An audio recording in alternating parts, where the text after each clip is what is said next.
তারিখটা ছিল 18 এপ্রিল 2001। সময়টা ছিল ভোররাত। হঠাৎ করেই প্রায় 3 শতাধিক বিএসএফ অস্ত্র নিয়ে ঢুকে পড়ে বাংলাদেশের সীমান্তে ঢুকেই ভারতীয় বিএসএফ সদস্যরা বড়াইবাড়িতে অবস্থিত বিএসএফ ক্যাম্পকে ঘিরে ফেলে। শুরু করে দেয় এলোপাতাড়ি গুলিবর্ষণ। তখন বিডিআর সদস্যরাও পাল্টা আক্রমণ শুরু করে। কিছুক্ষণের মধ্যেই বড়াইবাড়ি ক্যাম্প পরিণত হয় রণক্ষেত্রতে। ভারতীয় বিএসএফ সদস্যরা যখন বড়াইবাড়ি ক্যাম্পে আক্রমণ করে, তখন বড়াইবাড়িতে শুধুমাত্র 8 জন বিডিআর সদস্য ছিল। শুরু হয়ে যায় তীব্র লড়াই। এই লড়াইয়ে ভারতের প্রায় 16 জন সেনা সদস্য মারা যায়, কিন্তু মারা যাওয়া সৈনিকদের প্রকৃত সংখ্যা ছিল আরও বেশি।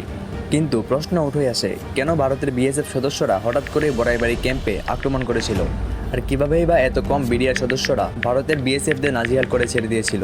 চলুন প্রথম থেকে শুরু করা যাক। বড়াইবাড়ি ক্যাম্পে বিএসএফ সদস্যদের আক্রমণ করার প্রধান কারণ ছিল প্রতিশোধ নেওয়া। এই প্রতিশোধ নেওয়ার পিছনেও রয়েছে বিএসএফ আর বিডিআরের সংঘর্ষের একটা গল্প। এই প্রতিশোধের ঘটনার সূত্রপাত হয়েছিল সিলেটের পদুয়াতে। ভারতের সীমান্তরক্ষী বাহিনী বিএসএফ অনেকদিন ধরে বাংলাদেশের সীমান্তের ভিতরে অবৈধভাবে জায়গা দখল করে একটা ক্যাম্প বানিয়ে রেখেছিল। যদিও এটা নিয়ে বিএসএফ আর বিডিআরের মধ্যে সীমান্তে প্রথমে কোনো উত্তেজনা ছিল না, কিন্তু বিপত্তি তখন বাদে যখন বিএসএফ আমাদের দেশের ভিতর দিয়ে আরও একটা রাস্তা তৈরি করতে যায়। বিএসএফ মূলত চেয়েছিল বাংলাদেশের ভিতর দিয়ে আরও একটা রাস্তা বানিয়ে তাদের অন্য একটা ক্যাম্পের সাথে যোগাযোগ স্থাপন করতে। বিএসএফ সদস্যরা যখন বাংলাদেশের ভিতর দিয়ে অবৈধভাবে রাস্তা তৈরি করতে যায়, তখন আমাদের বিডিআর সদস্যরা বাধা দেয়। তারা এটার প্রতিবাদ জানায়। এই রাস্তা নির্মাণ নিয়ে বিডিআর আপত্তি তুললেও বিএসএফ তাতে কর্ণপাত না করে তাদের রাস্তা তৈরির কাজ চালিয়ে যেতে থাকে। এমন অবস্থায় বিডিআর সদস্যরা সেই এলাকায় তাদের একটি অপারেশনাল ক্যাম্প স্থাপনের সিদ্ধান্ত নেয়। বিডিআর সদস্যরা অতি তাড়াতাড়ি সেখানে 3টা ক্যাম্প স্থাপন করেছিল, কিন্তু সেখানে হঠাৎ করে বিএসএফ সদস্যরা ফায়ার করে। বিডিআর সদস্যরা পাল্টা আক্রমণ করলে সেখানে প্রায় 70 জন বিএসএফ সদস্য সারেন্ডার করতে বাধ্য হয়।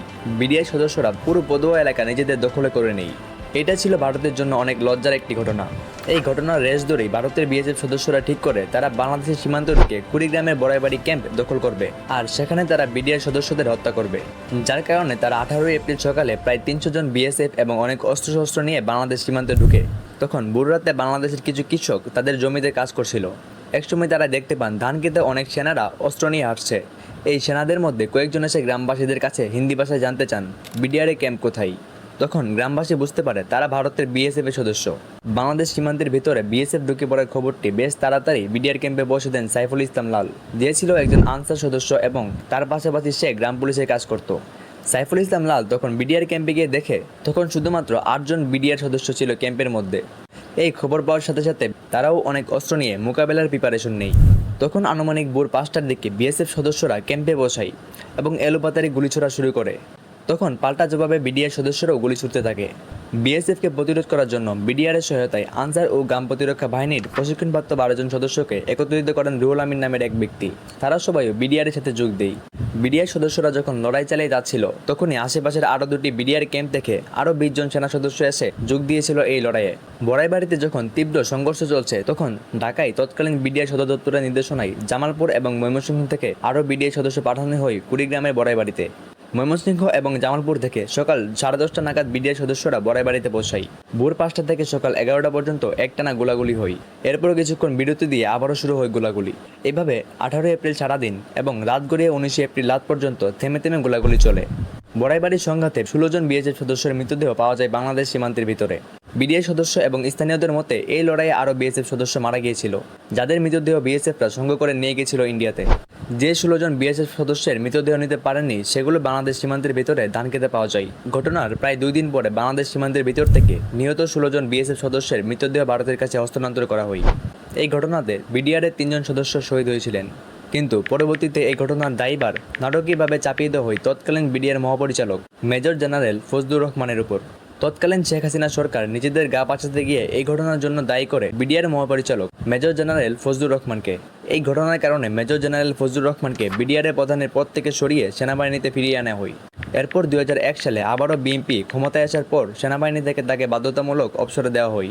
তৎকালীন বিএনপি সরকার মেজর জেনারেল ফজলুর রহমানকে বাধ্যতামূলক অবসরে পাঠায়। 2012 সালে বিবিসি বাংলাকে দেওয়া এক সাক্ষাৎকারে ফজলুর রহমান বলেন, সে ঘটনার জন্য তাকে দায়ী করা হলেও এর কোনো ভিত্তি নেই। তিনি শুধু নিজের দেশকে বাঁচানোর জন্য এবং নিজের দেশের সৈনিকদের বাঁচানোর জন্য যথাযথ পদক্ষেপ নিয়েছিলেন, কিন্তু তার উপর অন্যায়ভাবে এসবের দায়ভার চাপিয়ে দেওয়া হয়েছে। কিন্তু পরবর্তীতে আওয়ামী লীগ সরকার আবারও ক্ষমতায় আসার পর থেকে আবারও সীমান্তে বিজিবিকে দমিয়ে রাখা হয়। বেশ কিছু বছর ধরে শেখ হাসিনা সরকার বিজিবিকে দমিয়ে রেখেছিল। শেখ হাসিনা সরকার বিএসএফকে দিয়ে যাচ্ছিল নানান ধরনের ফেসিলিটিস। কিন্তু বর্তমানে শেখ হাসিনা সরকারের পতনের পর আবারও সীমান্তরক্ষী বাহিনীরা সাহসিকতার সাথে সীমান্তে দায়িত্ব পালন করছে। আমাদের বিজিবি সদস্যরা এখন তাদেরকে বুঝিয়ে দিচ্ছে সীমান্তে হত্যা আর চলবে না। এখন থেকে বিএসএফ সদস্যদের কোনো অন্যায় মেনে নেওয়া হবে না। এখন থেকে সীমান্তে বিএসএফ সদস্যকে আবারও পাল্টা জবাব দেওয়া হবে। এতে করে যদি বাংলাদেশ আর ভারতের সম্পর্কের মধ্যে কোনো টানাপোড়েন সৃষ্টি হয়, তারপরেও ভারতকে এখন থেকে উচিত জবাব দেওয়া হবে। সীমান্তে আর এক বিন্দুও ছাড় দেওয়া হবে না। সো আজকের জন্য এইটুকুই। Stay with us.